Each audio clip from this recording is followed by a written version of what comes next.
রাজধানীর পল্লবীতে ৮ বছর বয়সী শিশুকে ধর্ষণের পর হত্যার বহুল আলোচিত মামলায় প্রধান আসামি সোহেল রানা ও তার স্ত্রী স্বপ্না আক্তারকে মৃত্যুদণ্ড দিয়েছেন আদালত।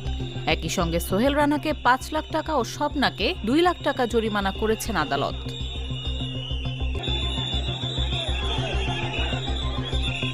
রায় ঘোষণা নেওয়া হয়।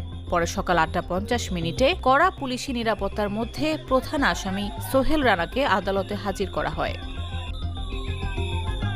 ঢাকা মহানগর পুলিশের প্রসিকিউশন বিভাগের উপকমিশনার মিয়া আহমেদ আশিস বিন হাসান জাগো নিউজকে বলেন, রায় ঘোষণাকে কেন্দ্র করে অতিরিক্ত ৩ প্লাটুন পুলিশ সদস্য মোতায়েন করা হয়েছে। অর্থাৎ প্রায় ৬০ জন অতিরিক্ত পুলিশ সদস্য দায়িত্ব পালন করছেন। এছাড়া আদালত এলাকায় আগে থেকেই নিয়োজিত প্রায় ৪০ জন সদস্য রয়েছেন।